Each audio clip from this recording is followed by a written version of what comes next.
안녕하세요. 이수영 목사입니다. 인사 부탁드릴게요. 감사합니다.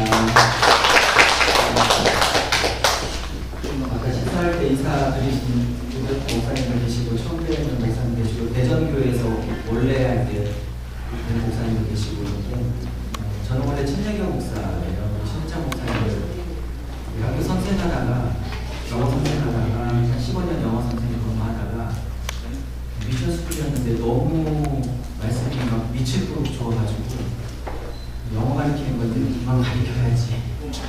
성경 가르치는 게 너무 좋아서 학교를 내고 목회를 이제 8년 전에 시작해서 9년째 맡고 있고요. 노회는 이제 신해찬 목사님을 작년 여름쯤 돼서 목사님이 노회도 들어와 그러셔서 네, 이렇게 또 서로의 목사님들 주로 다 선배님 계신 것 같은데 다 선배님들 뵙고 있고요. 오늘 특강을 한번 오지 그래서 전화 오셔서 순종하는 또 어르신 순종하는 마음으로 하게 되었습니다. 부족하지만 한참 후배지만 좋은 시간 되시기를 기도합니다. 은혜 많이 받으세요. 네.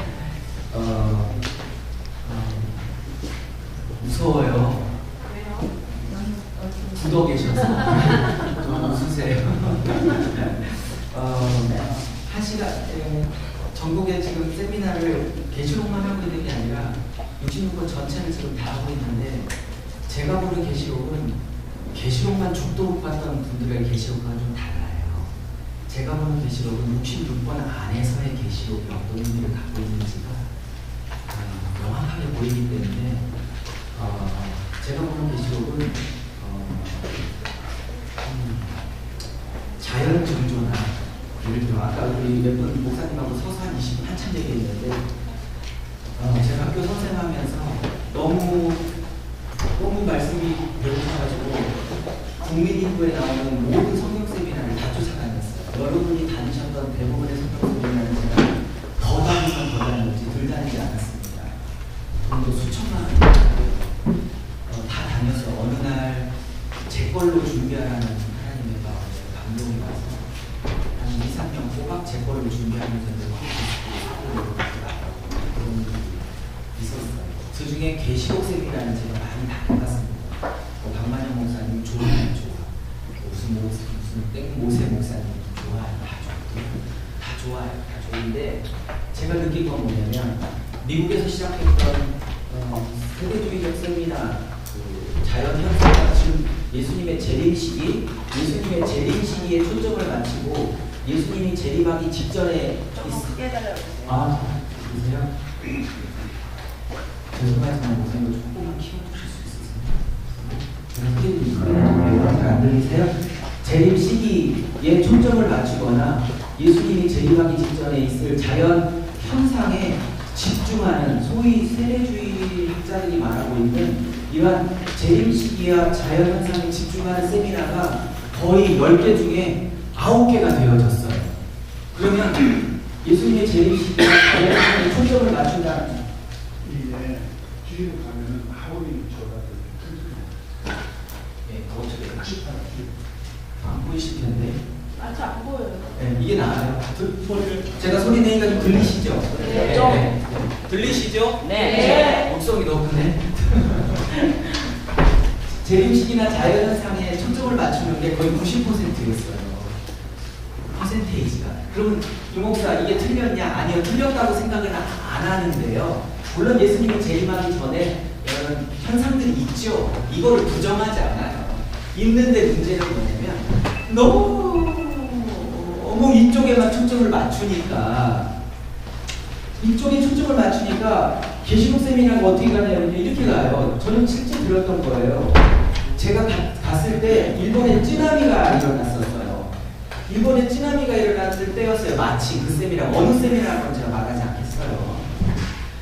이 쓰나미가 일어나니까 뭐라고 하냐면 강사님이 이 쓰나미 일어난 거 보세요. 계시록 나팔장 중에 몇 번째를 우리가 지금 살고 있는 것입니다.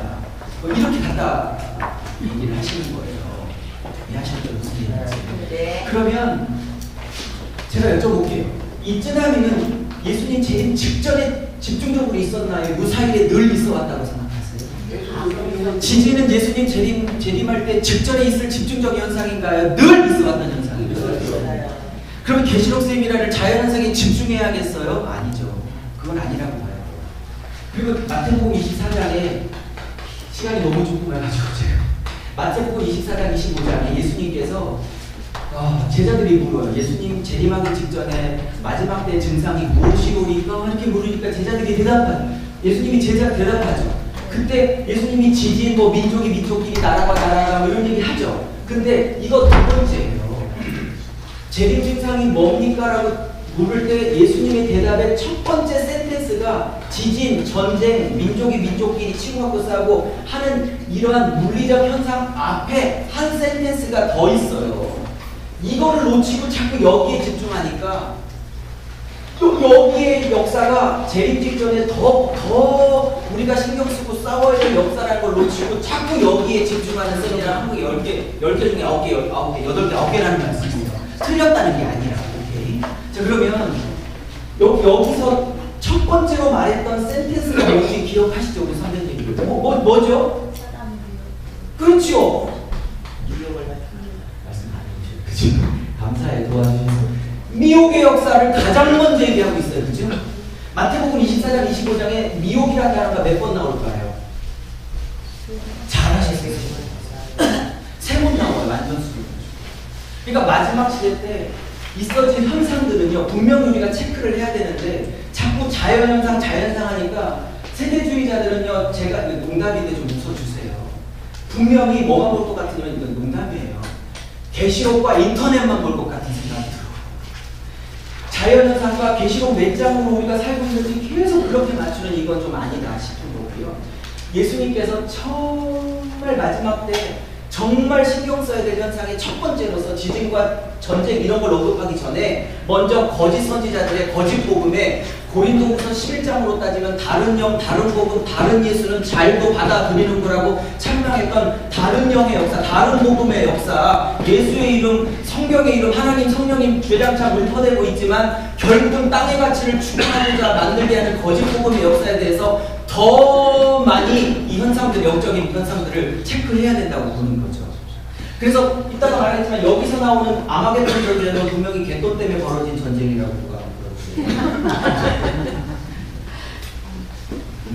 했어요. 많이 궁금해셔서. 이 아마겟돈 전쟁은 세대주의자들이 말하는 것처럼 과연 물리적인 핵전쟁인가? 그것도 유프라데스에서 벌어진. 저는 오케이 인정. 그럴 수도 있다고 봐요. 그런데 계시록 전체나 성경 66권 전체를 강의하고 있는 제 입장에서의 성경 66권 1189장 안에서의 아마겟돈 16장은 물리적인 핵전쟁이라기보다 인정. 그럴 수도 있고요. 보다는 진리와 비진리의 전쟁이 성경이 훨씬 많고요. 거짓복음과 참복음의 전쟁이 훨씬 많고요. 그죠? 영적 전쟁으로 보는 게 맞아 보여요. 여기에서 이걸 또 물리적인 전쟁으로 볼 수 없는 게 이 개구리의 영들이 나오잖아요. 그렇죠? 개구리 영이 나와요. 용에서 입에서 부짐승에서 3마리 나와요. 그렇죠? 그럼 수많은 곤충 중에 왜 개구리 영이라고 말했을까요?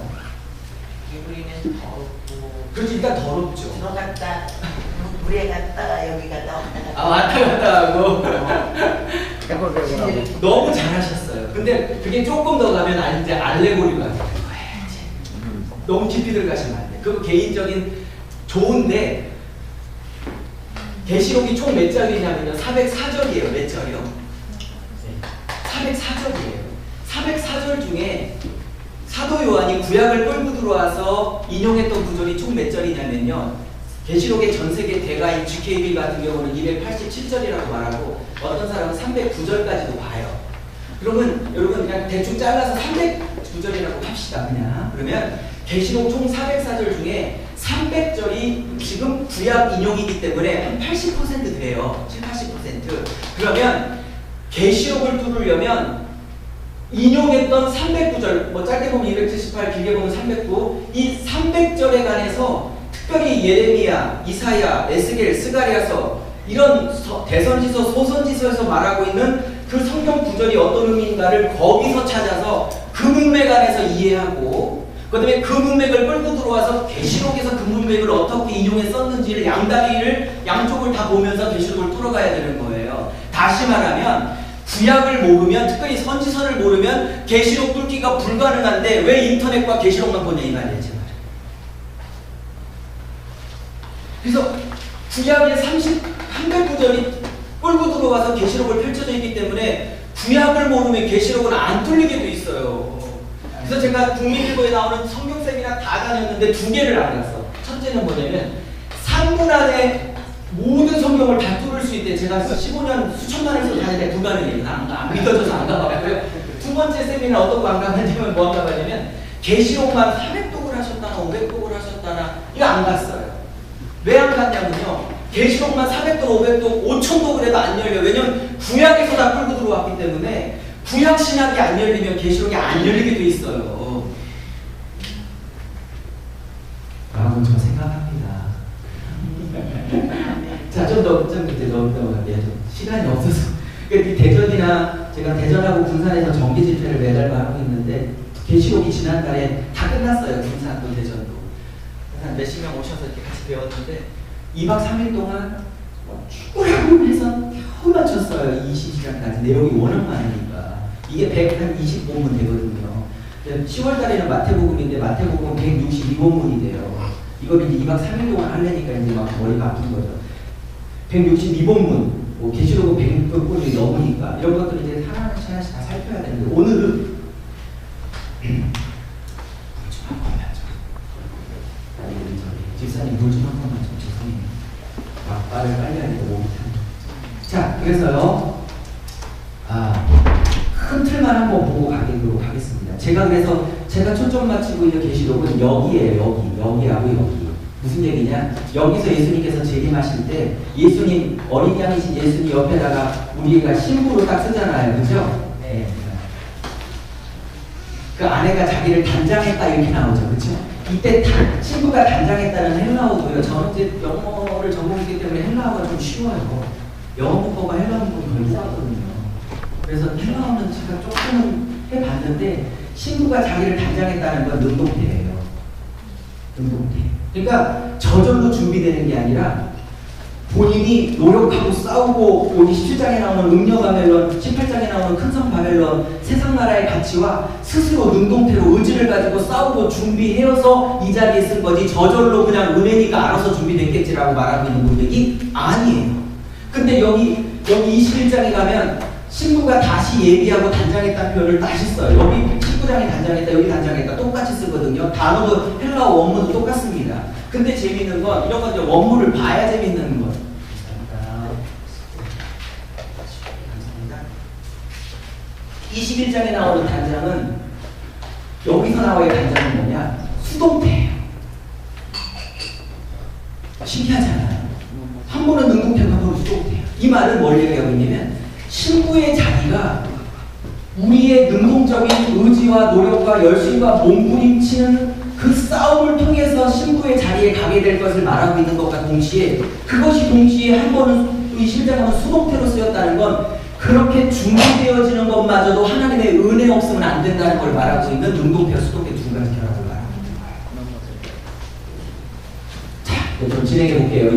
이제 좀 진행해 볼게요. 제가 풀고 있는 계시록은 뭐냐? 19장에 건강한 신부 있잖아요. 건강한 교회, 건강한 신부, 건강한 목사, 할렐루야, 건강한 집사, 건강한 권사, 다 이렇게 건강한 신부에서 내 신부가 맞구나, 내 신부답게 쓰려고 애쓰고 노력하고 이 땅에 살면서 너가 여기까지 왔구나 라고 칭찬받는 멋진 신부 만들어내는 거 있잖아요.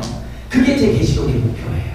그러니까 남들처럼 몇 장은 지금 쯔나미는 몇 장이고 어디에서 일어났던 지진은 지금 나팔자형 중에 몇 번째 중에 대접자형의 몇 번째 중에 이렇게 껴맞추는 퍼즐 맞추식은 저는 지양. 틀렸다고 할 수는 없지만 저한테는 아닌 것 같은 거예요. 자, 쭉 1장부터 끝장까지 보죠. 1시간 20분 되면 좀 말씀해 주세요. 제가 시간 계산을 못해서 그냥 끊을게요. 약속은 약속이니까.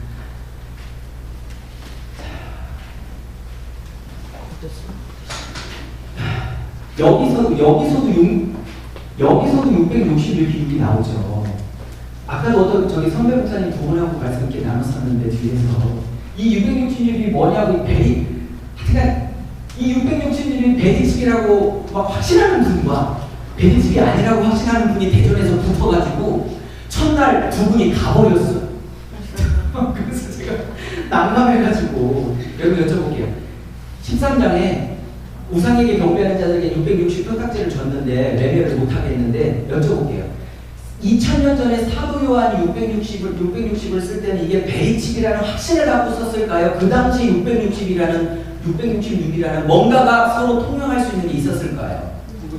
그렇죠. 그러면 이 시대에 666이 예언적으로 베리칩이냐 아니냐는 2차, 3차, 4차 얘기고 이 13장에서 666이라는 단어를 사도 요한이 1차전에 썼고 그거를 갖고 있는 1차 독자들이 1세기 독자들이 666을 봤을 때는 서로 통하니까 이걸 썼겠죠. 그죠? 그죠? 그럼 그 당시 666이 뭔지를 원독자 입장에서 1세기의 의미가 뭔지를 뚫어지면 그걸 기초로 해서 오늘의 666이 뭔지 다리익기를 하면 되는 거잖아요. 그죠? 근데 그 당시에 666이 뭔지에 대한 공부를 안 해요. 오늘 할 얘기를 얘기까지 할 수 있을까 모르겠는데 그 다음에요.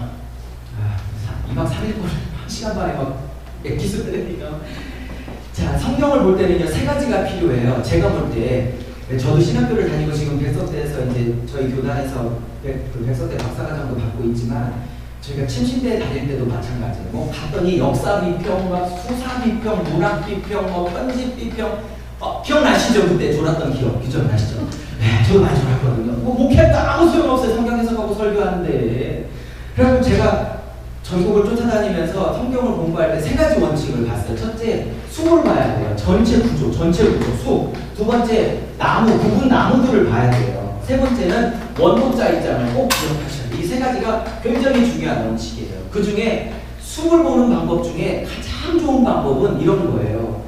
키아진 구조라고 해서요. 키아진 구조. 이 키아진 구조라는 건 뭔 얘기하냐면 이 계시록을 이해할 때도 절대적이라고 해요. 키아진 구조는 우리가 신학교 다닐 때 예전에 대칭 구조이죠. 대칭 순환 구조라고 말했던 구구조를 말해요. 대칭 순환 구조. 동심원 구조. 총신대 갔더니 동심원 구조 이렇게 가르치기도 하더라고요. 백석은 어떻게 가르치는지 모르겠는데. 이 키아진 구조 이렇게 하는데 이건 뭐냐면 영어의 X처럼 생긴 게 헬라어로는 키예요. 키 아시죠? 알파, 베타, 감마 하면서 이게 X가 헬라어에서는 키예요. 키라고 읽어요. 근데 히브리 사람들이 문장을 구성할 때는요, 여기서 하고 싶은 얘기를 한 번 하고 마지막에 그 얘기를 다시 끌고 들어와서 다시 한 번 하는 구조를 갖고 있어요.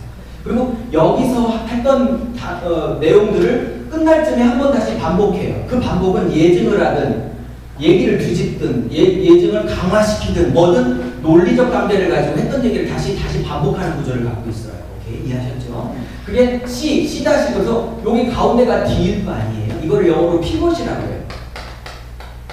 중심축이다 이런 뜻이에요. 농구할 때 중심축으로 돌잖아요. 그 중심축 피벗을 말하는 건데 이게 D예요. 그러면 히브리 사람들이 문장을 쓸 때 이건 제 얘기가 아니고요. 히브리 사람들의 문학 구조, 문장을 쓰는 버릇을 오랫동안 공부했던 수백 년 전부터 공부했던 학자들이 말하는 것이 키아진 구조인데 그들이 문장을 쓸 때는 가장 하고 싶은 얘기를 가운데 두고 양날개로 여기를 뒷받침하고 있는 구조를 갖고 있는 걸 키아진 구조라고. 그럼 왜 키아진 구조라고 했냐? 헬라어에 키를 사용해서 이 축을 사용했기 때문에 키아스무스 이렇게 부르는 거지만 특별한 거 아니에요. 그냥 대칭 구조 그랬으면 저는 딱 좋겠어요. 그럼 이렇게 따지면 마태복음 28장까지 가운데 중심은 뭐가 있는 줄 아세요? 마태복음은 13장이 마태복음의 중심이에요. 하나님 나라 비유 8가지. 그러면 마태가 가장 하고 싶었던 얘기는 이 편지를 받아보는 사람들은 이 편지를 읽는 순간, 다 읽고 나는 순간 뭐를 꿈꾸게 되냐면 하나님 나라를 꿈꾸게 하고 싶었던 거예요. 할렐루야. 그럼 계시록은 요 가운데가 뭘까? 계시록을 키아즘으로 분석하면 이 가운데는 뭐가 있을까요? 이 가운데는 11장 15절에서 18절까지가 있어요. 가운데가 계시록의 핵심이에요. 이 얘기하고 싶어서 양쪽 날개를 지금 다 갖다 붙인 거예요. 계시록 저자가. 사도 요한이. 그러면 이 11장 15절은 뭔지 아세요? 찾아보시면 아시겠지만 세상 나라가 바뀌어 뭘로 바뀌어요? 예, 주와 그리스도의 나라로 바뀐다고 그래요. 그죠? 그리고 이 그리스도가 무슨 노릇한대요? 예, 왕 노릇한대요. 그리고 이제 21장 20일 가면 그가 왕 노릇할 때 우리도 함께 그와 함께 왕 노릇하게 되는 거죠. 그죠? 그죠? 그러면 창세기 3장에 빼앗겼던 원래 당신의 나라를 되찾으려고 계시록이 있는 거예요. 그죠? 그리고 창세기 3장에 빼앗겼던 당신의 나라를 원래 주인에게 돌리기 위하여 이 순천 땅에서, 아니 순천만 모이신 게 아니지, 인천에서 어디서 오셨어요? 서울에서 동역하자는 것이죠.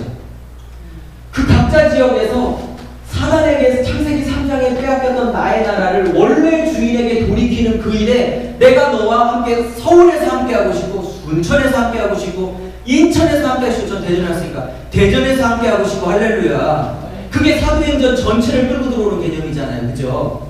사도행전이 그 얘기하고 있는 거잖아요. 그죠? 자, 그러면 사단에게 빼앗겼던 당신의 나라를 예수의 나라로 회복시키는 것을 위하여 계시록 전체가 존재하고 있는 거예요. 물론 이제 저처럼 안 보고, 저는 키아즘으로 보는 사람이니까 이렇게 안 보고 17장 14절에서 15절을 계시록의 중심 구절로 보는 사람이 있어요. 만왕의 왕이요 만주의 주께서 이기실 것이요 그를 따르는 신실하고 충성된 성도들도 이길 것이라 라고 말하겠던 17장 14절 15절 15절 같은데 요거를 핵심 구절로 보는 사람도 있어요. 그러나 이 내용이나 뭐를 보든 간에 똑같아요. 그죠? 1장부터 한번 보죠. 자, 생각나시는 대로 한번 오늘 1시간밖에 안 되니까 계시록이 어떻게 흘러가는지 한번 쭉 한번. 계시록의 또 하나의 싸움의 논쟁의 대상이 되고 있다면 이 계시록이 도대체 같은 사건을 반복적으로 계시한 건가, 아니면 순서적으로 일어나는 시간의 순서적인 개념인가, 반복적인 개념인가, 시간을 순서적으로 말하고 있는 것인가에 대한 싸움이에요. 예를 들어 이런 거예요.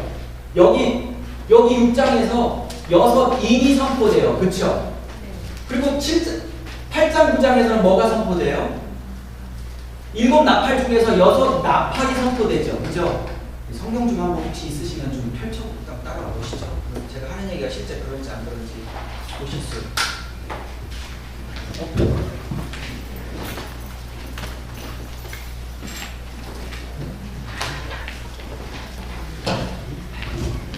한 시간 나가.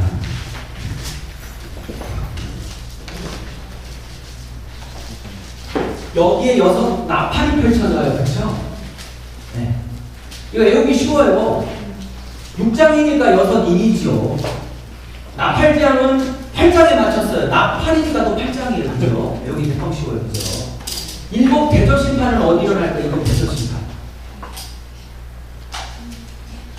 7 여기 평신도 없으시죠? 다 우리 동역자시죠? 목사님은 기본적으로 다 외우고 계셔야 여기가 7 대적이에요. 자, 여쭤볼게요.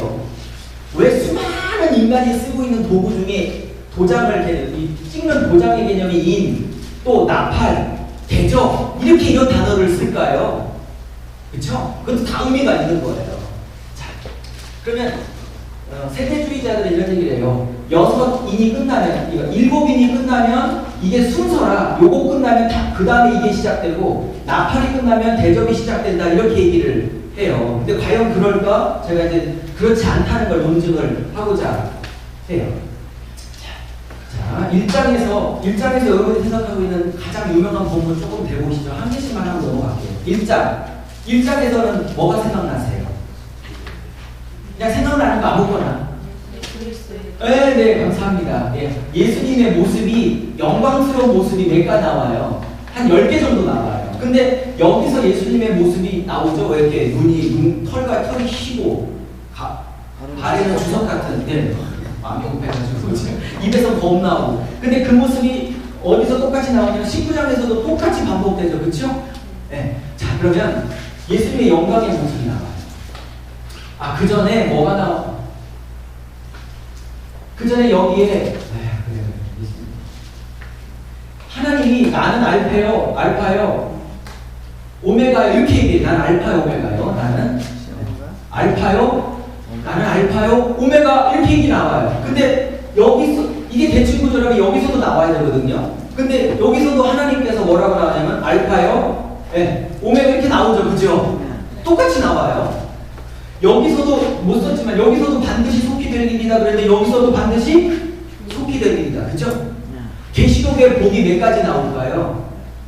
계시록의 복이 어떤 분은 막 팔복이라고 믿어대는 산상수훈이고 계시록의 복은요 7개 복이 나와요. 계시록의 복에 그 중에 첫 번째 복이 여기서 선포돼요. 근데 첫 번째 복의 내용이 뭔지 아세요? 말씀을 읽고 듣고 지키는 자의 복이 계시록의 마지막 첫 번째 복이에요. 여기에 중요한 메시지가 있는 거예요. 마지막 때가 가까울수록 은혜가 되시면 한번 아멘 해보셔요. 아멘. 아니 지금 할 얘기 마지막 때 하나님이 정말 마지막 때가 가까울수록 예수께서 하나님께서 정말 목사든지 성도에게 정말 주고 싶은 계시록 7복 중에 첫 번째 복이 으뜸되는 복이 뭐냐면 말씀이 열려지는 거예요. 목사가 여기 다 목사님이시죠? 다 동역자시죠? 목사가 말씀이 열려지는 축복만큼 더 큰 축복은 저는 개인적으로 이 후배는 없다고 생각해요. 10,000명 모이는 것보다 이거 좀 센데 10,000명 모이는 것보다 말씀 열려지는 게 훨씬 더 큰 축복이라고 생각하는 거예요. 근데 여기 첫 번째 복이 이게 대칭 구조라면 아까 대칭 구조 있었죠. A 다시 맞물리는 거죠. 그럼 여기서도 비슷한 복이 나와야 되잖아요. 22장에 복 6번째와 복 7번째가 나와요. 이 6번째 복이 여기 복이랑 똑같아요. 말씀을 지키는 자의 복, 이렇게 대칭 구조를 갖고 있는 거예요. 지금 계시록이. 성경은 면복 하나 들어갈 자리 없을 정도로 정밀하게 쓰여진. 시편에서 오 주의 말씀에 세미하며 막 탐복하잖아요. 말씀이 뚫어지면 막 미치는 거예요. 말씀 때문에. 자, 그다음에요. 여기 예수님의 영광스러운 모습이 예수님의 영광스러운 모습이 한 10가지로. 자, 그러면 요게 A예요. 키아즘 구조로 보면 아까 키아즘 구조를 이렇게 돼 있다고 그랬잖아요. 그러면 중심축은 어디냐면 여기 11장 15절 세상 나라가 예수 그리스도의 나라로 바뀌어서 예수님이 왕노릇 하시는 거, 바뀌어서 왕노릇 하시는 게 계시록의 중심축이에요. 이 축을 중심으로 A-, B-, C- 다 지금 이게 못 쓰니까 혹시 책에는 잘 나와 있으니까 책이 필요하신 거 보시면 아주 제가 정확하게 잘 쓰고 잘 설명해 드리고 있습니다. 이게 A예요. 여기가 A. 여기가 A. 그러면 뭐가 B냐면 여기가 A 다시예요. A 다시. 여기 알파요 오메가 복 이렇게 나왔잖아요. 여기도 알파 오메가 복. 그래서 지금 이게 다시. 그러면 여기가 B예요. 여기가 B. 그러면 B면 B 다시가 어디에 있다는 거죠? B 다시는 어디냐면요. 논리적으로 여기가 B 다시예요. 여기가 B 다시. 여기는 여기 21장에는 뭐 나오는지 빨리 생각나는 대로 그냥 얘기해 보셔요. 21장에 뭐 나오죠? 새하늘 새 땅 나와. 그쵸? 일단 기본적으로. 새하늘 일단 적어볼게요. 새하늘 새 땅. 근데 여기서 새하늘 새 땅 그러는데 뭐가 하늘에서부터 뭐가 내려오죠? 하늘에서부터 뭐가 하나 내려오죠? 무슨 성이 내려와요? 거룩한 성 새. 그렇죠. 거룩한 성 새 예루살렘 성이 내려오죠. 그쵸? 맞죠? 근데 사도 요한이 설명을 붙이죠. 이 거룩한 성 새 예루살렘이 뭐를 의미하는지를 붙여요. 뭐라고 붙여요? 이렇게 붙여요. 내가 너에게 이런 얘기를 해요. 어린 양의 뭐를 보여주겠다? 내가 어린 양의 아내를 보여주겠다 그래놓고 그 바로 다음 구절에 하늘로부터 내려오는 거룩한 성 새 예루살렘 성을 보이니 이렇게 나와요. 그러면 보세요. 어린 양의 아내를 보여주겠다고 해놓고 거룩한 성 예루살렘을 보였다는 건 어린 양의 아내와 거룩한 성 예루살렘이 동격이라는 뜻이에요. 등치라는, 그죠? 맞죠? 이해하셨죠? 그러면 거룩한 성 예루살렘과 어린 양의 아내는 동격이에요. 그러니까 저희 교회 성도들이 그래요. 이 거룩한 성 예루살렘을 우리가 살아야 될 장소로 보더라고. 근데 저는 부인하지 않아요. 우리가 살아야 될 거룩한 성 예루살렘이 12 진주문과 12 기초 보석과 황금길로 이루어진 것이다. 그런 뭐 보석 같은 장소다. 그걸 부정하진 않아요. 저도 천국의 장소성을 절대로 부정하지 않습니다. 맞는데 계시록 문맥에서 보면 거룩한 성세 예루살렘 성을 어린 양의 아내로 표현하는 걸 보면 이 성은 단순히 장소적 개념뿐만 아니라 인정 그걸 넘어서 어린 양의 신부인 우리가 나중에 구원받고 나면 우리의 모습을 말하고 있는 것이기도 해요. 그죠? 이거 논리적으로 맞죠? 그러면 단순히 장소가 아니라 이거는 성도들이 완성됐을 때 모습이에요. 그죠? 근데 그 완성됐을 때 모습이 12진주문, 12보석, 오늘 황금길 막 온갖 보석으로 치장돼 있어요. 이 말은 우리가 죽어서 천국이 완성되면 살아야 될 것이 보석이 그렇게 많다라는 개념보다는 그거 인정. 그거보다는 그걸 넘어서 완성된 예수 그리스도의 신부들이 얼마나 보석처럼 빛날 것인지에 대한 예표이기도 한 거예요. 그럼 이게 비예요. 이게 비다시. 그러면 뭐가 비였죠? 이게 비였어요. 신랑이신 예수님이 천국에서 누리고 계신 예수님의 10가지 영광이 나와요. 그게 그 다 별칭이 비다시로서 어린 양의 영광이 보석처럼 빛나고 있어요. 이 구조는 뭘 말하고 있는 거냐면 신랑의 영광을 그대로 신부가 빼어 담아, 그죠? 그 영광을 신부가 같이 누리고 있는 대칭 구조로 가고 있는 거예요. 이런 것은 키아즈 구조가 아니면 안 보이는 구조예요. 자, C는 여기에요. 여기가 C예요. 여기는 뭐냐? 자, 2장에서는 몇 교회가 나오죠? 불러보셔요. 2장에서 첫 번째 교회가 에베소 교회. 에베소, 두 번째가 서마나, 세 번째가 버가모와 두아디아. 묶었어요. 저는 제가 설명할게요. 3장에서는 세 교회가 나와요. 첫 번째 교회가 사대교회, 두 번째가 빌라델피아 교회, 라오디아. 이렇게 구조가 되어 있죠. 저는 이거를 제 책에서는 A 파트, B 파트로 나눴어요. 왜? 7가지 구조를 촛대 구조로 보는 거예요, 제가. 박사학위 논문에 한번 내보려고 해요. 지금 이런 구조는 한국에서 처음 나오기 때문에 내보려고 해요. 보통 한국에서 나온 구조는 에베소부터 라오디아까지해서 가운데 네 번째 교회 두아디아 교회를 키아즘으로 보는 구조는 조금 있지만 이런 구조는 제가 처음 얘기를 하기 때문에 한번 내보려고 해요. A 파트에서 B 파트로 갈 때는요, 에서 뭐는요, 그래도 책망만 있는 게 아니라 칭찬도 다 있는 교회들이에요. 맞죠? 근데 B 파트 3장으로 가면 책망이 한 개도 칭찬이 한 개도 없이 완전히 전적인 책망만 있죠. 그죠? 회개하라는 메시지를 듣지 않으면 이 상태가 점점 더 심각해지는 구조를 갖고 있는 거예요. 그리고 촛대 구조는 뭐냐? 에베소 교회, 버나바, 두아디 교회, 지금 설명할 시간이 없어요. 이 교회를 향해서 오직 칭찬만 받았던 어느 교회를 지향하라고 얘기하고 있는 거예요? 서원학교회를 지향하라고. 지금 너희들이 회복될 것은 이 교회의 그 본질을 회복해야 된다고 얘기하고 있는, 똑같아요. 사대교회와 라오디아 교회, 어떤 그 총신대 신성종 박사님이 사대교회를 뭘로 썼냐면, 제가 한자는 잘 못 쓰지만 이거 외웠어요. 사대교회를 대박인데 다 죽어 있는 교회 이렇게 쓰시더라고요. 왜 그럴까요? 너희들이 살았다는 이름은 가졌으나 실상은 죽은 자 이렇게 말하죠. 그죠?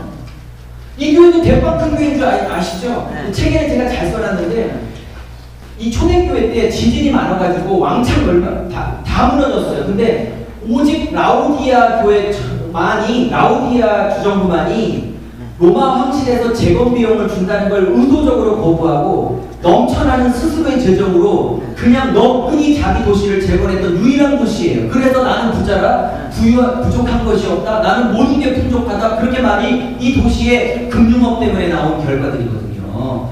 그럼 이 사대교회와 라오디아 교회는 돈 많고 대형교회고 큰 교회예요. 근데 주님께서 뭐라고 그러죠? 얘기? 사대, 살았으나 죽었다. 여기는요, 확 토해버리고 싶다. 그죠? 그 사이에 빌라델피아 교회는요, 어떤 교회냐면요, 시골 교회예요. 포도 농사를 짓는 작은, 오늘 순천교회, 우리 햇빛교회 같이 작은 게 농사 짓는 교회예요. 근데 주님께서 이 어마어마하고 행사 많고 대형 교회들은 주님께서 다 토해버리고 싶다. 살았으나 죽었다고 그래놓고 시골 교회, 작은 교회, 이 교회에 뭐라 그래? 하늘문을 여셔서 네가 뭐라 그래요? 부유하다. 그렇죠. 그러니까 2장 3장의 핵심 메시지는 뭐냐? 사람이 보기에 성공한 교회와 하나님이 보시기에 성공한 교회가 다른 거예요. 자, 이렇게 돼요. 여기가 뭐냐? C예요. C. 뭐라고요? C, 여기가 C예요. 그러면 대치구조로 보고 있는 저에게는 어디가 C 다시가 있다는 뜻이죠. C 다시가. 여기가 C 다시. 능이 열면 다른 사람. 여기가 C 다시. 네? 능이 열면 다른 사람이 없다. 아, 네. 능력을 닫을 사람이 없고 하늘문을 여셨고, 그죠? 네. 유대인 중에 몇 명을 너에게 줘서 내가 너를 얼마나 사랑하는지 증명하시겠다고 하시고, 그죠? 네. 그러면 여기가 C예요. 여기가 C라는 건 뭐냐? 로마 황제 숭배를 거부함으로 핍박받고 있는, 고난받고 있는 지상의 교회를 얘기해요. 그죠? 그리고 C 다시는 여기에요. 이 C 다시에 뭐가 나오냐면 그 유명한 사단을 상징하는 용이 완전히 불신자와 함께 박살나는 게 C 다시예요. 그죠? 여기 십장이 그렇잖아요. 여기 백보자 심판이 있고 다 적을 수가 없어요. 그러면 여기는 고난받고 있는 일곱 교회. 그러니까 고난받고 있어요. 아이고, 죄송합니다. 일곱 교회 고난받고 있고 여기는 C 다시예요. 일곱 교회를 핍박하고 있는 용이 박살나고 있는 장면이에요. 오케이? 네. 정확하게 대칭구조예요. 그러면 이제 4장부터 이 4장부터 19장까지가 계시록의 몸통인 D예요. 4장부터 19장까지가 몸통인 D예요. 그러면 보세요. 마지막 구조 설명이요. 이 D가 4장부터 19장까지인데 이게 너무 많으니까 제가 소문자로 책에 다 분석을 해드렸어요. 이것도 다시 피하신 분으로 다시 짜가지고 보면 이게 A, B, C 뭐 쭉해서 하는데 가운데가 딱 나와요. 가운데가 핵심이에요. 이 가운데가 D의 핵심일 뿐만 아니라 전체 핵심이기도 하죠. 그쵸? 논리적으로. 그러면 이 F는 뭘까요? 아까 설명을 드렸죠. 이게 바로 예. 세상 나라가 바뀌어 주와 그리스도의 나라가 돼서 그분이 영원토록 왕으로 하실 것이다. 할렐루야. 이게 계시록의 핵심입니다. 자, 여기까지 구조 설명이 끝났고요. 자, 4장 5장에. 자, 4장 5장에는 뭐 나오죠? 예배. 하늘에. 4장 5장의 핵심은 뭐죠? 예, 하늘 보자. 하늘 보자에 하늘의 보자가 펼쳐지고 거기에 천상의 예배가 드려지죠. 그래서 예배학으로 박사과정을 따는 분들은 거의 다 논문 그 텍스트가 4장 5장이에요. 우리가 회복해야 될 예배 원형이니까. 그래서 4장 5장을 예배 전공자들은 이제 예배 회복으로 많이 보시기도 하세요. 자, 한번 여쭤볼게요. 이 4장에 하늘 보자가 갑자기 펼쳐져요. 그래서 4장은 주로 성부 하나님 중심으로 그리고 5장은 같은 보좌에 계심에도 불구하고 어린 양 중심으로 얘기가 펼쳐져요. 성부를 찬양하는데 천사들이 창조 사역을 찬양하고 5장에서는 어린 양을 찬양하는데 천사들이 뭘 찬양하냐면 예수님의 구속 사역을 구속주를 찬양해요. 이렇게 좀 달라요. 여기에 천사들의 찬양이 2번, 5장에도 2번, 이렇게 해서 성부가 2번 받고 성자가 2번 받아요. 그리고 마지막은 성부와 성자께 합쳐서 한 번을 들여서 총 5번의 경배와 찬양이 나와요. 5장에서는. 자, 이제 이제 핵심은 왜 갑자기 보좌를 보일까요? 그리고 여기 24장로가 있어요. 24장로가. 24장로가 뭘까요? 뭐 당연히 아시겠지만 이거를 천사들로 보는 학자들도 있더라고요. 근데 그거는 아니어 보이고요. 많은 학자들이 말하고 있는 것처럼 24장로는 구약에 구원받았던 12지파, 구약성도의 대표 12지파와 신약교회의 대표의 12사도, 즉 신약교회의 신약시대 때 구원받은 성도들의 대표, 즉 24명, 즉 신구약의 십자가의 은혜, 하나님의 은혜를 붙들고 있는 구원받은 성도들의 대표들이 지금 하늘 보좌 주변에 24개가 자리 잡고 있는 거예요. 그죠? 네. 근데 오늘도 좀 한 40, 50분 모이셨는데 우리 이쪽만 차지해도 이쪽은 못 앉으시거든요. 그렇죠? 이거는 상징수예요. 그죠? 네, 상징수. 네. 여기 4장 1절에 뭐라고 나오냐면 4장 1절에 요한아 너 이리로 올라와라 그래요. 이리로 올라와라. 이리로 올라와라. 그래서 세대주의자들이 4장 1절이 휴거장이라고 보는 거예요. 정말 미치겠어요. 아주. 여기서 그냥 안 보시죠? 저도 그냥 안 보고 있거든요. 혹시 그렇게 보시는 분은 용서해 주세요. 그리고 믿고 계시다가 오시면 그때 가시면 돼요. 이리로 올라와라는 것 때문에 휴거장으로 보면 그러면 제가 여쭤볼게요. 그런 분들에게 제가 주장을 얘기를 하는 거예요. 뭐라고? 4장 1절에서 그걸 휴거로 보시면 그러면 4장 2절부터 22장 21절까지의 계시록의 모든 내용은 공중에 떠서 남이야기야로 지켜보시고 계시는 거냐고. 논리적으로. 그죠? 이거를 4장 1절을 주거적으로 보면 4장 1절, 2절부터 나오는 땅에 이뤄지는 모든 얘기는 공중에 떠서 주거 못 받은 사람이 당하고 있는 거 지켜보는 것밖에 안 되는 남의 얘기지 교회 얘기가 아닌 게 돼버리는 거예요. 그죠? 맞죠? 4장에 이리로 올라오라는 건요, 휴거 본문이 아니고요, 휴거라는 걸 말하고 있는 게 아니라 2장, 3장에 고난받고 있는 교회, CH, 철치가 고난받고 있는 교회가 오늘도 이 싸움을 포기하고 주저앉고 그만두고 싶은 이 교회에게 그냥 도미티안의 기자에 한번 절하고 당신이 하나님이고 당신이 주님이라고 하면 666 표딱지 하나 줘서 1년간 매매활동 할 수 있게 만드니까 그거 한번 너 절하고 그냥 포기하면 편하게 살 수 있음에도 불구하고 도미티안이 주가 아니고 하나님이 아니고 오직 예수가 주요 예수가 하나님이라고 그 고백 포기 못해가지고 지질이 중상받게 고생하고 있는 나의 백성들에게 올라와라 해서 천국의 보좌와 그 앞에 뺑뺑뺑뺑 둘러 앉아있고 있는 24명의 장로들을 보여서 이게 바로 너희들이라고 얘기해 주면서 이 싸움이 아무리 힘들고 어려워도 포기하지 말고 끝까지 죽을지라도 나부들고 죽어서 끝을 내면 너희들의 최종 완성은 하나님 보좌 주변에 당당한 한 자리씩을 차지하고 있으니 이거 보고 오늘을 견디라고 준 본문이지 휴거 본문이 아닌 것이에요.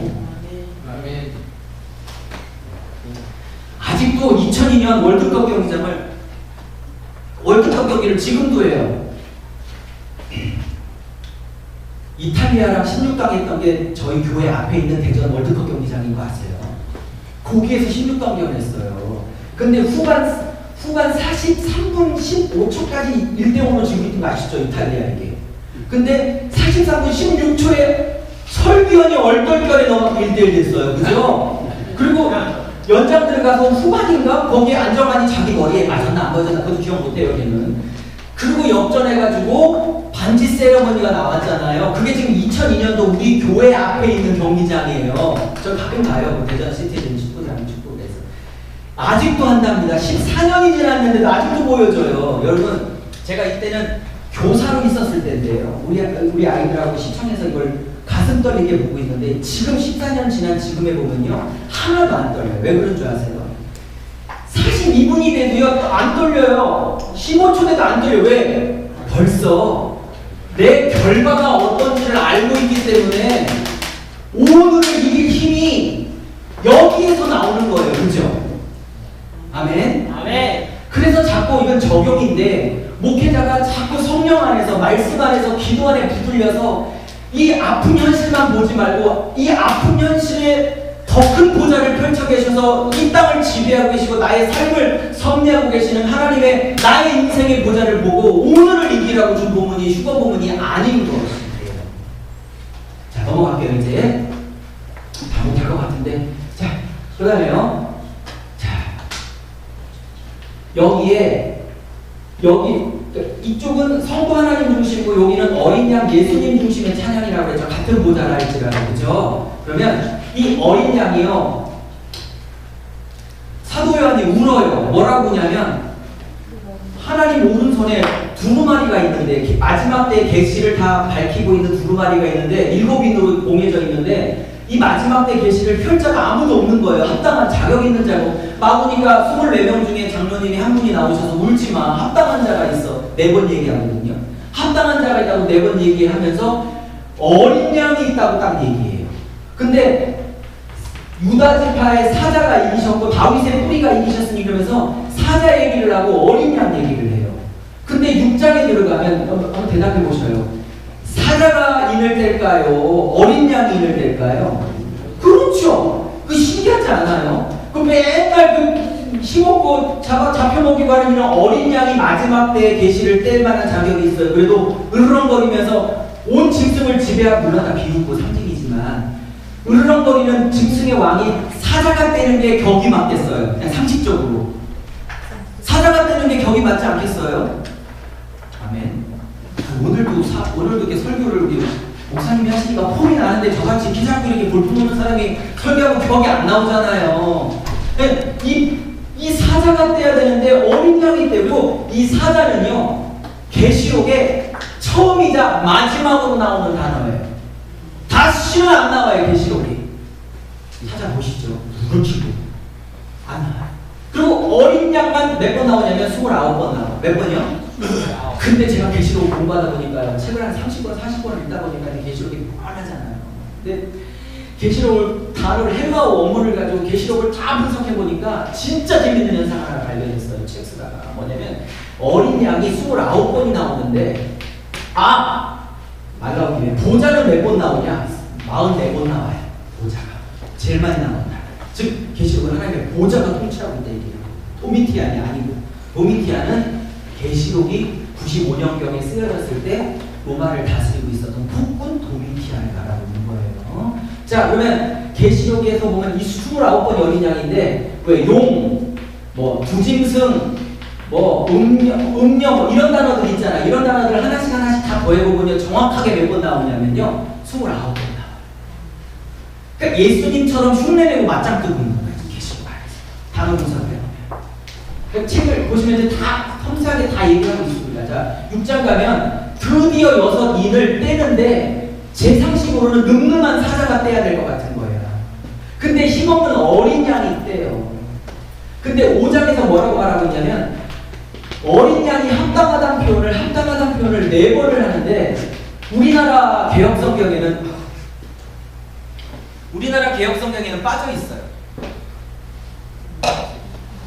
뭐가 빠져 있냐면 제가 기억이 가물가물한데 헬라어 단어에는 종속접속사가 있어요. 가르와 호티가 2개가 있는데 둘 중에 하나가 지금 쓰였는데 아마 가르 같아요. 여기에 가르라는 전치사가 빠져 있고 합당하다, 어린 양이 이렇게 나와요. 죽임 당하셨다 이렇게 나와요.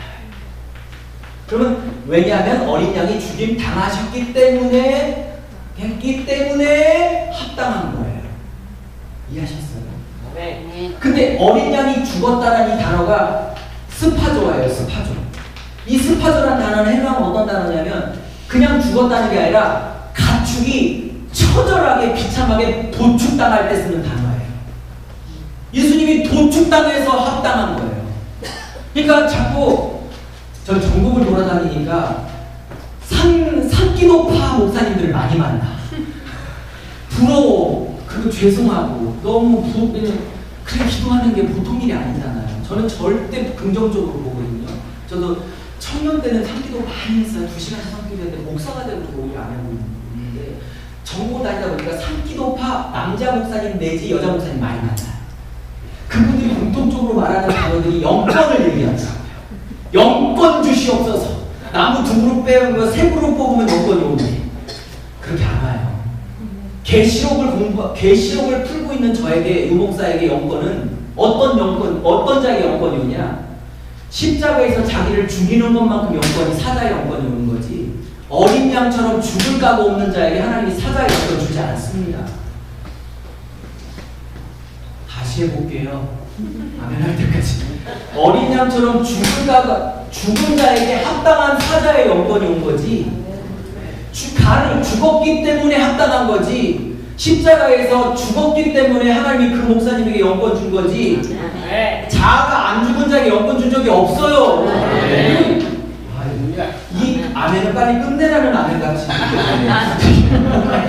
이 거룩한 성 예루살렘 성의 이 보석같이 빛나는 장소는 우리가 살아야 될 장소이기도 하지만 동시에 보석처럼 예수님의 형상으로 빛나고 있는 신부의 신앙의 인격을 말합니다. 그래서 진짜 성령으로 깊어지고 복음이 깊어지면요 자꾸 따뜻해져요. 말 한마디도 따뜻하고 우리 그 자몽이가 왜 그 은쟁반에 그거예요. 그거 성령 사역을 하는데 독해져. 그리고 복음을 뚫었는데 막 눈빛이 교만해져. 진짜 복음이 뚫려지면요 자랑하지 못해요. 제 얘기가 아니라 로마서에 뭐라고 그래요? 3장에 분명히 말하죠. 복음이 들어오면 결코 자랑할 수 없게 만들고 모든 힘으로 복음 앞에 닿게 만든다고 말하잖아요. 그죠? 그러니까 복음이 뚫어지면 자꾸 낮아져요. 그러니까 신앙 뭐 선배님들한테 이런 후배 목사가 이런 얘기해서 좀 죄송한데 성도든 목사는 다 똑같아요. 신앙의 싸움은 누가 자꾸 낮아질 싸움인 거지? 누가 자꾸 온유해질 싸움인 거지? 말 한마디에도 이쁘게 할 그 싸움을 하는 거지. 어떤 목사님 그러더라고. 나 말 함부로 해도 뒤끝은 없어. 지나 없지. 받는 사람 운영 나와.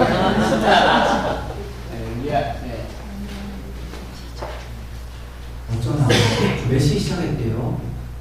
시작 시간 알려주세요. 30분 남았어요. 아, 알았어요? 3시 13분. 그러면 내일 폰에 끝나면 돼요. 5시에 끝나면 되나요? 무조건 끝낼게요. 하든 5시에 끝낼게요. 그래서 꼭 지킬게요. 5시에는 끝낼게요. 무조건 다 오면. 이 말 너무 중요해서 한 번만 더 짚고 넘어갈게요. 왜 합당하냐?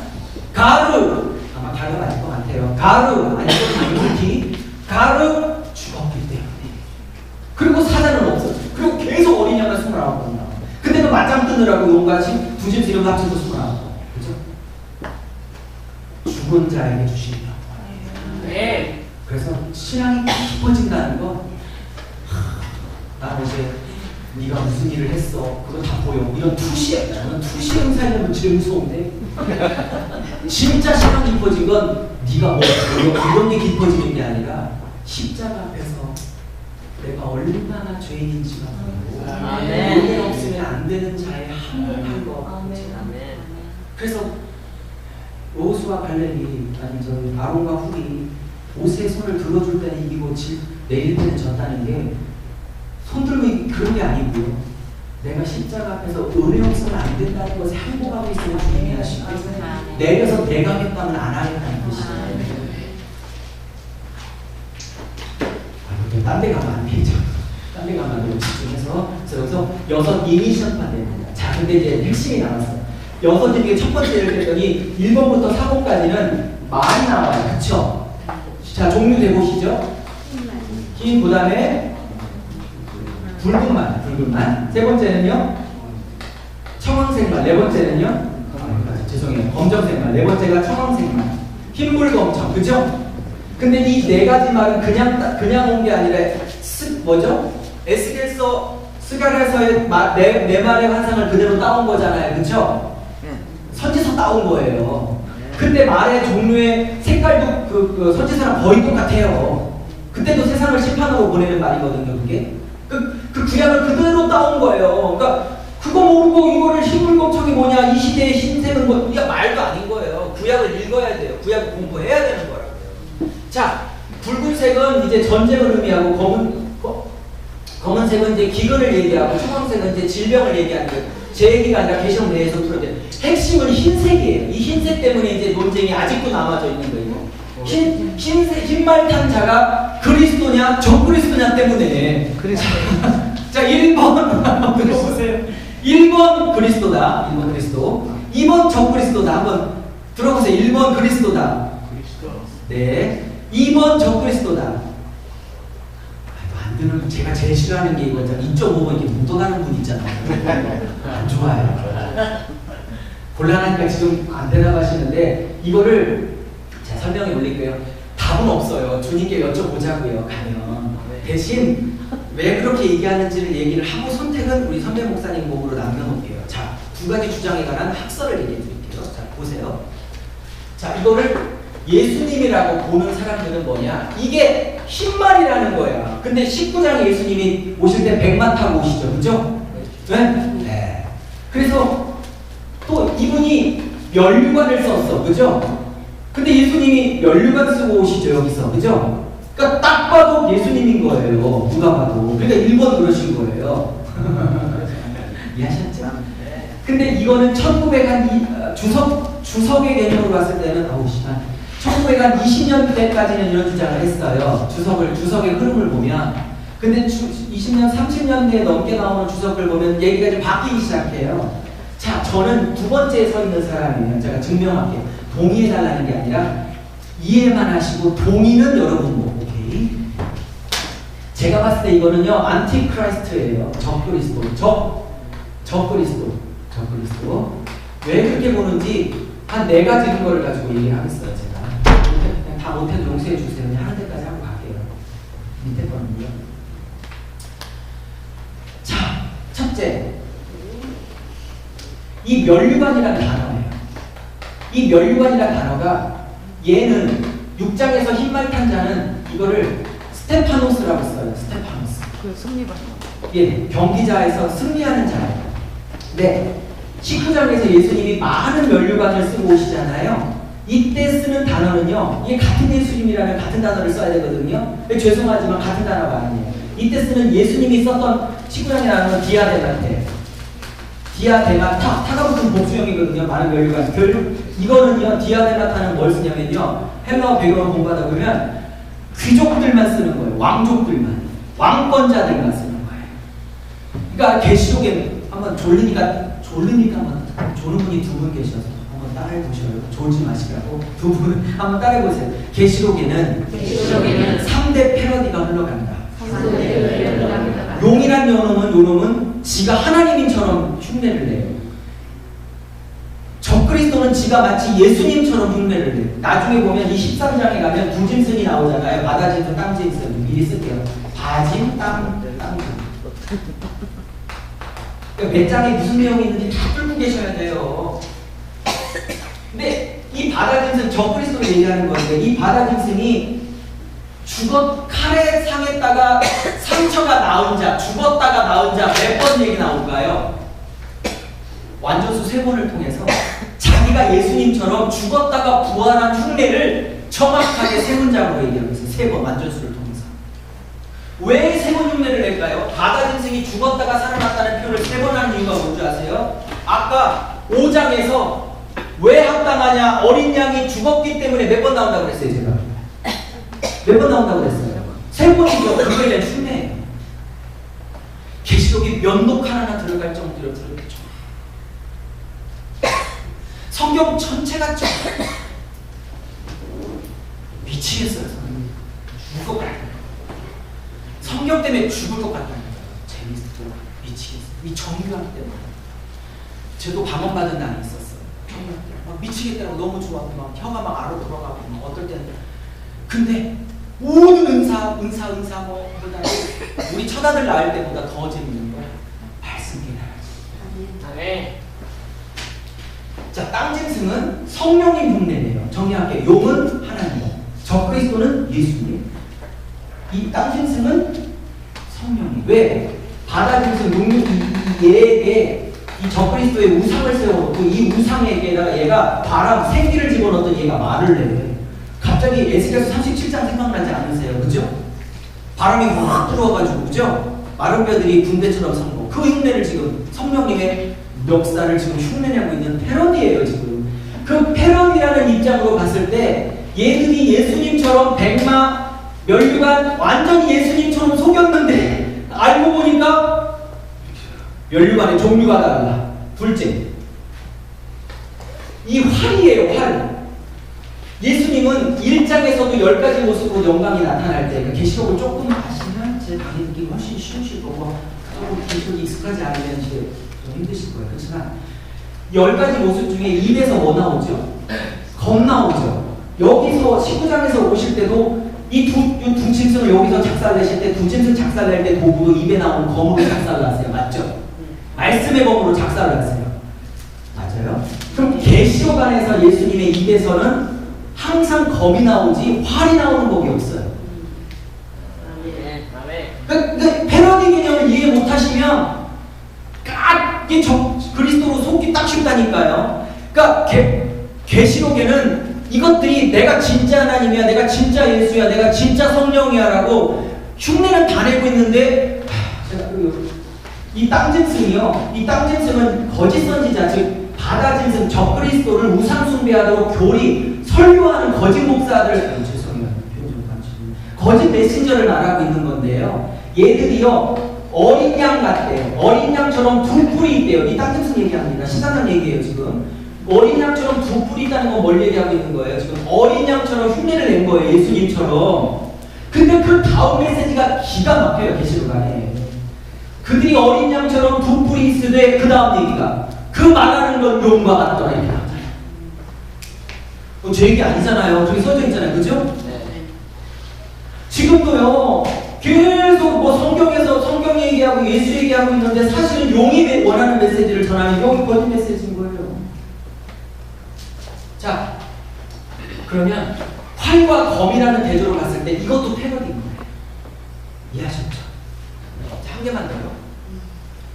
이 문법 때문에 그래요. 이게 이 흰말탄 자가 나가서 이기려고 하더라 이렇게 나와요. 그죠? 이건 헬라 문법의 현재 분사예요. 이게 무슨 얘기냐면 계속해서 이기려고 한다는 뜻이에요. 주님은 단번에 이겼지 이기려고 애쓰는 자가 아니에요. 단번에 끝내셨지. 할렐루야. 네. 제가 한번 만나봤던 그 합신의 김주성 교수님은 그 책에서 그분이 그걸 책이 아니라 그분도 어느 학자의 개념을 갖다 쓴 건데 이기고 이기더라는 이 표현을 마지막 시대 때 사람들이 가져도 끝나지 않는 사람들의 소욕으로 풀었어요. 그렇게 봐도 돼요. 그리고 마지막 제일 중요한 거 논리적 순서 때문에 안 돼요. 이런 얘기들은 지금 자세하게 책에 꽤 한 점 다 쓰여져 있습니다. 제가 다 얘기 못하니까 논리적 순서 때문에 그러는데 지금 붉은 말, 검은 말, 청황색 말이 다 심판을 상징하는 거예요. 그죠? 안 좋은 쪽이죠. 부정적인 거죠. 근데 심판 시리즈가 네 말이 선포되는데 이쪽이 예수님이라면 논리적으로도 안 맞는 거예요. 지금. 그죠? 네. 자, 그러나 제 얘기에 이해는 하시고 동의를 해달라는 건 아니고요. 선택은 여러분들이 맡길게요. 괜찮아요. 구원받는 데 지장 없어요. 예수님 오실 때 신분을 자, 이제 그래도 12장까지는 해드리고 가야 되겠고 밑에는 못할 것 같고 자, 7장은요. 7장은 소위 사람들이 삽입 중간계시라고 말하는 거예요. 삽입계시, 중간계시. 저는 이런 단어를 제 책에는 지웠어요. 안 썼어요. 저는 이거를 말을 제가 바꿨어요. 중심계시라고 바꿨어요. 왜냐하면 이게 중심계시 1인데요. 계시록에 중간계시가 3개 정도 나와요. 어디 나오냐면 7장에 한번 나오고 여기 11장부터 10장부터 11장까지가 중간계시 혹은 중심계시 제 영어로 말하면 중간계시 2고요. 12장부터 여기 14장까지가 12장부터 14장까지가 중간계시 3이에요. 제 영어로 말하면 중심계시 3. 얘들은 문맥을 끊어놓고 어떤 특정한 환상을 얘기해요. 한 7가지 환상이 나오는데 여기에 이것들이 계시록의 핵심 메시지예요. 그 중에 오늘 꼭 하고 가려고 하는데 여기 12장에 나오는 4가지 환상 덩어리가 핵심이에요. 오늘 여기까지는 하고 가려고 보세요.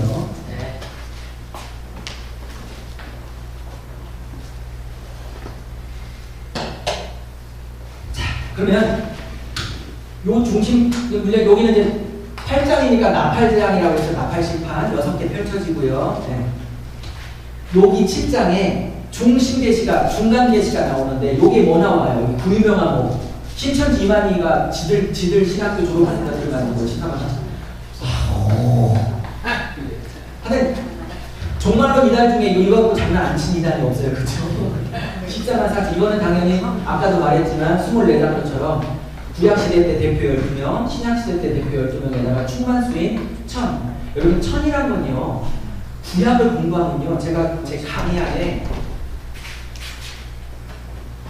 써놨는데 하도 이 계시록 20장 이 천년왕국을 지상에서 데이 바이 데이 천년이라고 어떤 분들이 자꾸 그래서 물론 인정을 하고 오케이 그럴 수도 있겠다고 이제 받아는 드리는데 제가 그게 아닐 수도 있다는 걸 이 책에다 잘 해놨는데 구약에서 말하는 천의 개념이 어떤지를 모르면 여기를 그냥 문자적으로 데이 바이 데이 천년이라고 볼 수밖에 없어요. 구약 성경에서 천천히요 만만이라고 다윗에게 말했죠. 네. 그러면 다윗이 죽인 숫자가 꼭 1000명일까요? 아니죠. 그러면 이 강의 안에서 뒤에 보면요. 구약에서 천이라는 단어를 통해서 충만수를 표현했던 성경 구절을 뒤에다 다 써놨어요. 그러면 그걸 다 확인해 보시고 여기서 나온 천이 진짜 개수로 천인지 상징적으로 충만수를 말하는 건지를 구약 안에 들어가서 확인하고 그걸 끌고 들어와서 20장의 천년이 문자적으로 천년인지 충만수의 천년인지를 구약 신약 안에서 보셔야 되는 거라는 거죠. 공부 많이 해야 돼요. 계시록 하려면. 여기 14만 4천. 근데 재밌는 게 있어요, 여러분. 여기에도 14만 4천이 나오는데 몇 장에도 14만 4천이 나오죠? 14장이니까 14만 4천이지. 여기 너무 쉬워, 그렇죠? 14만 4천. 여기도 나옵니다. 어떤 분들이 24만 4천과 27만 4천이 또 다르다고 막 세대주의가 그러는데 안 달라요. 같은 대상이고요. 성격이 달라요. 근데 거의 강의가 마무리되어지고 있네. 첫째, 24만 4천이 나오는데, 또 하나. 여기에요. 14만 4천이 12지파별로 12,000명씩 나와가지고 14만 4천이 되는 거거든요. 제가 계시록 세미나 한다니까 어떤 분이 전화가 왔어. 이 목사님, 네, 계시록 세미나 강사인데 감사합니다 했더니 참석을 하고 싶은데 이거에 대답에 따라 참석할지 말지를 결정을 못해서 뭐예요 목사님 했더니 요 14만 4천을 민족적 이스라엘로 진짜로 보냐 그냥 상징적인 구원받은 모든 신부에게 대표로 보냐를 대답해 주면 등록을 할지 말지를 결정하겠대. 나 참 그냥 오지. 뭐로 물어봐. 딱 얘기를 들어보니까 그분은 사장의 휴거가 된다고 믿고 있고 그 사이 7년 동안에 구원받은 이스라엘의 민족적 혈통으로 보시더라고요. 제가 아니라고 했더니 안 가도 될 것 같아서 제가 정중하게 말씀을 드렸어요. 14만 4천이 끝나고 여기에 흰옷 입은 무리가 나와요. 흰옷 입은 무리. 그래서 여러분 제가 너무 존경하고 있는 그랜트 오스번이라는 사람이 있어요. 이 그랜트 오스번은 저랑 결례가 조금 다르지만 이 사람은요 19장과 20장을 시간의 순서로 보는 다시 말하면 예수님이 재림하셔서 20장부터 데이 바이 데이 문자적으로 이 땅에서 천년왕국이 시작된다고 믿고 있는 학자예요. 이 사람은 이걸 전천년설이라고 해요. 지금 제가 공방 지금 설명한 거. 이 전천년설의 전 세계 최고예요. 이 사람을 따라올 자는 아무도 없습니다. 분과 개혁사에서 800페이지로 번역되어 있어요. 이 책은. 제가 20장만 견해가 달랐지 너무너무 훌륭한 학자라고 제가 사실 읽었어요. 너무 재밌게 읽었어요. 이분도 14만 4천과 흰옷 입은 무리를 달려요. 이건 유대인 중에 구원받은 혈통적 이스라엘이고 요거는 이방인 중에 구원받은 자다 이렇게 보고 저처럼 보는 사람들은 여기랑 같은 대상으로 보는 거예요. 자, 왜 같은 대상인가를 제가 구약 신약 안에서 증명을 하겠어요. 자, 첫째, 여러분 이때 특징을 나오는데 이 14만 4천은 어떤 의미를 갖고 있냐면 여러분 구약 시대 때 숫자를 셌잖아요. 민수기에 숫자를 몇 번 세요? 민수기에서 백성의 숫자를 몇 번 세죠? 네, 잘하셨어요. 2번 세요. 몇 장에 세냐면 1장에서 세고 26장에서 세요. 그죠? 근데 목사님들 잘 아시죠? 1장과 26장에서 셀 때 몇 세 이상을 세요? 20세 이상을 세요. 근데 20세 중에 그 다음에 중요하죠. 남자를 세는데 싸움에 나갈 만한 자만 세죠. 그죠? 그러니까 25세 때인데 다리가 불편해. 그러면 안 들어간 거예요. 그죠? 그래서 여기는 60만 3,550에 여기는 60만 1,730 이렇게 나와요. 그죠? 그러면 구약신학을 깊게 팔면 성경에서 숫자를 셌다는 건 단순히 머릿수를 셌다는 뜻이 아니라 사단의 군대와 싸워 이길 수 있는 하나님 나라의 군대를 셌다는 의미를 갖고 있는 거예요. 민수기 개념으로. 아멘. 아멘. 그러면 여기는 민수기 개념을 끌고 구약을 공부하셔야 돼요. 여기는 민수기 개념을 끌고 들어오면 이거는 세상 문화와 싸우고 있는 2, 3장에 구원받은 백성들의 영적 군대를 말하는 거고, 그죠? 그 군대의 싸움의 비결은 거룩인 거예요. 흰옷 입고 싸우는 거예요. 칭의의 옷을 입는 거예요. 거룩의 옷을 입는 거예요. 자, 또 하나. 24만 4천을 하는 이 중요한 표현이 나와요. 어린 양의 피로 씻어 희게 되었대. 이건 당연히 칭의 사건, 구원 사건을 말하는 거죠. 그죠? 그 다음이 핵심이에요. 그 다음이 계시록의 하이라이트. 제 책 제목이 큰 환난을 통과한 보석 같은 어린 양의 신부들. 이 첫째 타이틀이 큰 환난을 통과했다는 게 여기서 나온 거예요. 뭐냐면 어린 양의 피로 씻기고 난 다음에 이 사람들이 대환난 전에 휴거받은 게 아니고 큰 환난 전에 미리 공중으로 뽑아 올려진 게 아니고 제 얘기가 아니라 정확하게 계시록 7장에 큰 환난을 뭐해서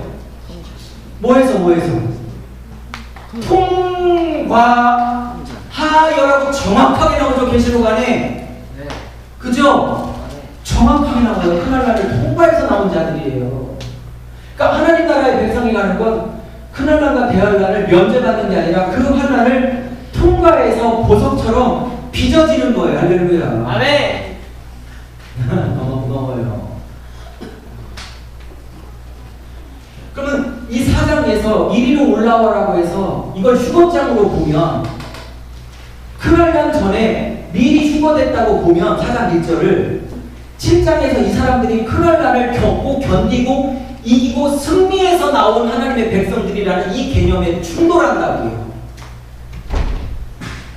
그리고 성경, 저는 계시록만 보는 사람이 아니고 성경 66권 전체를 강의하고 있는 사람으로서 성경에 보면 하나님이 하나님의 백성들을 만들어 가시는 방법은 고난이지 고난을 면제해서 그가 보석처럼 나오는 법은 없는 거예요. 네. 제가 우리 신해찬 목사님을 늘 뵈면서 늘 느끼는 거지만 참 인격이 좋으세요. 립서비스가 아니고.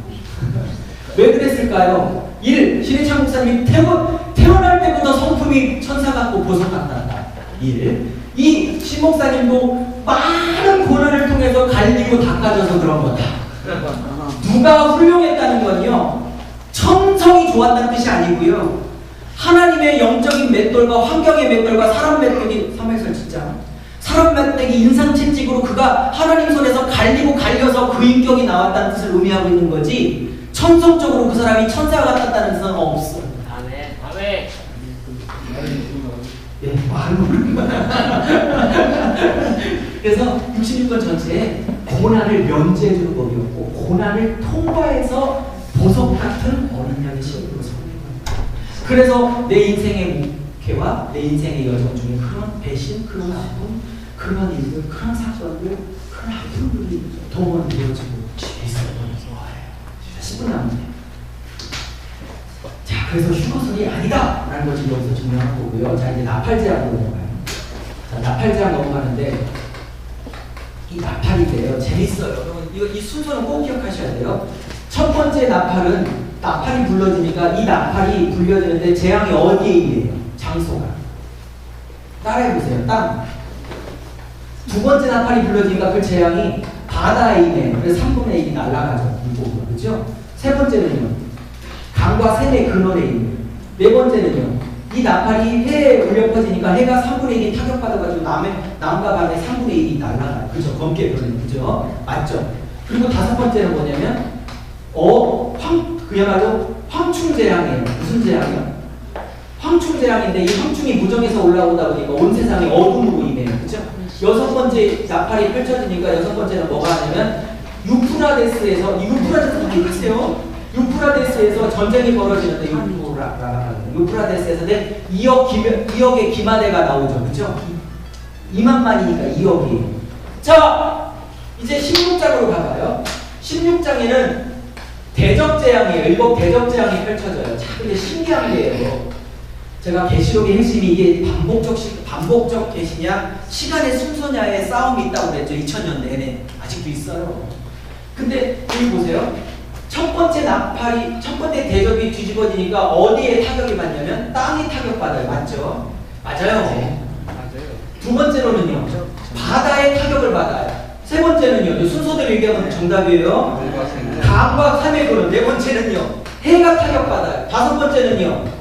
짐승의 보좌인데 짐승의 보좌에 대접이 쏟아지니까 여기에 짐승의 나라에 어둠이네요. 지금 어둠은 같이 임하고 있죠. 지금 똑같죠. 지금 틀이. 여섯 번째는요. 드디어 개돈 때문에 이제 지금 끝날 아마겟돈 전쟁이 이제 여기서 나오는 16장 개돈 전쟁.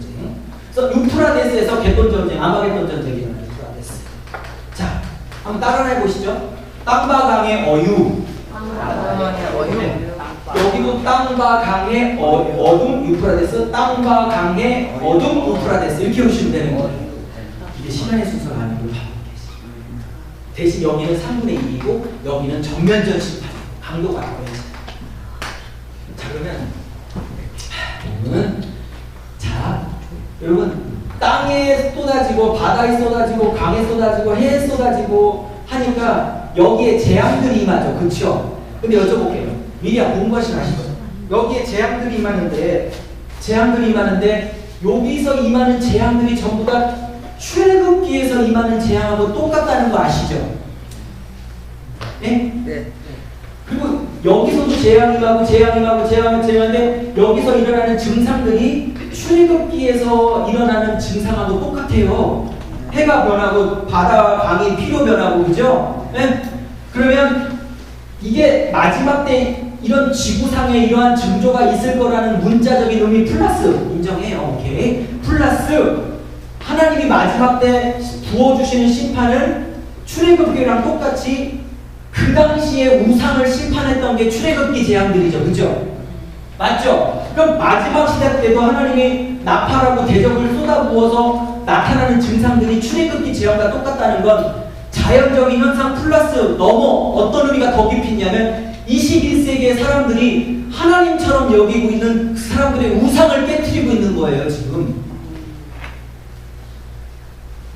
그 구약신앙 안에서 계속 구약신앙 안에 비슷하게 봐야 되는 거예요. 넘어갈게요. 자 이제 4분 남았으니까 이제 마지막 얘기할게요. 밑에 거 못했습니다. 죄송합니다. 실력이 안 되네. 그게 딱 노력해서 너무 많이 되면 자 마지막 얘기할게요. 그럼 1시간 남으면 딱 될 것 같아요. 1시간 20분. 너무 급하게 하지 마시고 마무리 좋다. 네.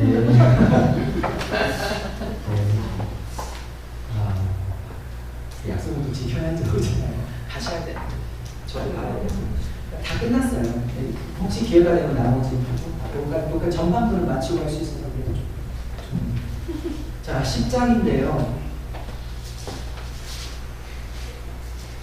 이제부터 중심계시 2가 펼쳐져요. 10장하고 11장 중요한 장이에요. 자 그런데 여기에 중요한 한 상이 몇 가지가 나와요. 자 이제 10장부터 요 얘기가 마지막 얘기일 겁니다. 자 10장 그러면 10장에 한 상이 펼쳐지는데 10장에 유명한 한 상이 있어요. 말씀해 보세요. 생각나는 대로 10장 한 상. 네. 감사합니다. 제가 평소보다 글씨 좀 잘 쓰는데 빨리 하냐. 11장은요. 두중기는 11장의 두 번째랍니다. 두중기라는 상은 외우기도 쉬워요. 하나하나 두중기지 11장. 두중기라는 상. 다 한 상이에요. 첫 번째 한 상이 하나 더 있어. 성전 측량한 상이 있어요. 자, 제가 오늘은 시간이 없어서 말씀 못 드렸지만 성경 기자들 아니까 성경을 썼던 사람들 안에 계신 성령은 치밀하신 분이에요. 그죠? 그 사람을 통해서 쓰셨지만 그 사람 안에서 역사에서 성경에 단락의 맥을 배치하는 것도 성령이세요. 그러면 이런 배치들을 가져갈 때 이런 순서를 통해서 하고 싶은 얘기가 있는 거예요. 좀 깊게 끌고 들어왔어요, 제가. 자, 3번째 한 상 있어요. 세 번째 한 상. 두중이 한 상 끝나고 뭐가 나오냐면 계시록의 중심 메시지인 아까 11장 15절 18절 세상 나라가 바뀌어 예수와 그리스도의 나라가 그분이 왕노릇 하시다. 이게 중심 계시록이 딱 버티고 있고 한 상이 더 하고 12장으로 넘어가요. 마지막 한 상이 뭐예요? 11장에 언약궤 한 상이에요.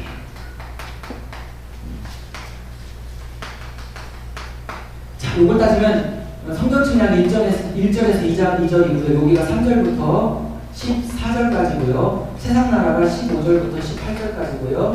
그 다음에 언약궤 한 상이 딱 한 절이에요. 19절 딱 한 절 나와요. 맞을 거예요. 확인해 보세요. 네, 맞죠? 네.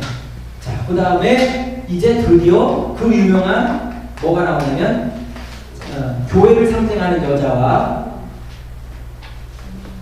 이게 VS가 이제 영어로 몇 대 몇 할 때 쓰는 단어거든요. 네, versus라고 하는데 용, 사단을 상징하는 용 이렇게 나와요. 계시록에 사단을 네 가지로 얘기해요. 용, 뱀, 마귀, 사단 이렇게 나오죠. 그죠? 뭐 마귀하고 사단은 잘 아실 거고 계시록에서 용을 얘기할 때는요 분노와 핍박을 얘기할 때 쓰는 단어예요. 계시록에서 뱀을 얘기할 때는요 미혹의 역사를 할 때 뱀이라는 단어로 바꿨어요. 같은 용을. 신기하죠? 의도적인 표현이에요. 그러니까 성경 토시 하나 단락 하나 놓칠 게 없는 거예요. 성경은 정밀한 거예요. 목숨 걸어야 되는 거예요. 자, 너무 이제 끝낼게요. 이렇게 하나, 둘, 셋, 이거 가운데 떼고 가운데 넷, 5개 환상이 이어져요. 그러면 설교를 한 번, 두 번, 세 번, 네 번, 5번 이렇게 할 수 있어요. 5단락으로. 그런데 제가 보기에 저는 이게 단락을 다 뚫어서 보려고 노력하는 사람인데요. 저는 이게 한 메시지로 보여요. 그리고 이 단락의 배치를 순서를 뒤집지 않고 이 순서로 짜게 하신 성령의 의도가 뭔지를 계속 추적하고 있는 사람이에요. 성경이 재밌어가지고. 자, 작은 두루마리는 잘 아시다시피 에스겔서 3장에 나온 거예요. 에스겔에게 작은 두루마리를 먹어라. 그러니까 입에는 달고 배에는 창자에는 쓰더라. 근데 똑같은 표현을 해요. 그러니까 구약에서 나온 거예요. 그렇죠? 그리고 두 증인이 여기 나와요. 여러분, 작은 두루마리를 먹고 두 증인이 다음에 나온다는 건 뭐를 의미하고 있는 거겠어요? 이 작은 두루마리는 물론 뭐 마지막 때 계시의 책이다 이렇게 볼 수 있지만 하나님의 말씀 통치를 상징한다고 봐요. 그렇죠? 그러면 하나님의 복음, 하나님의 말씀을 두 증인이 되려면 하나님의 말씀을, 복음을 먼저 먹어야 되는 거예요. 그 말씀의 단맛을 경험하는 거고, 그 말씀의 은혜에 감격해야 돼. 그 말씀에 붙잡혀서 붙잡힌 그 힘으로 죽어나가는 그 증인의 길을 살아갈 수 있는 거예요. 그죠? 그리고 이 증인이라는 단어가 당연히 마르투스 아시죠? 순교자라는 단어죠. 누가 죽어서 살리는 길을 가요? 누가 죽어서 양떼를 살리는 길을 가겠냐고요. 선배님들한테 정말 죄송한데 후배가 성질 부려서는 갈 수 있는 길이 아니에요. 이 길은 내가 잘했든 잘못했든 내가 죄인이다라고 고백하는 자가 가를 수 있는 게 증인의 길이에요. 아멘. 그럼 이 두 증인의 길을 갈 수 있는 힘이 어디서 나오냐? 여기를 먹어야 이 길을 가죠. 은혜에 붙잡혀야 죽어서 살리는 길을 가죠. 여기에 붙잡혀야 나 죽어서 남 살리는 길을 가죠. 여기에 붙잡혀야 내가 억울하든 잘했든 잘못했든 품어서 살릴 수 있는 그 길을, 십자가의 좁은 길을 갈 수 있는 힘이 여기에서 와야 되는 거 아니겠냐고. 이 구도가 말하고 싶은 게 그런 거라고요. 근데 가운데 성결증이라는 게 껴있어. 그냥 껴있는 거 아니죠. 재밌으시기를 바랍니다. 아멘. 재밌으시다고 말씀해 주시면 재미있습니다. 1분만 주세요. 자, 그러면 이 성경 측량이 두 가지로 나눠요. 첫째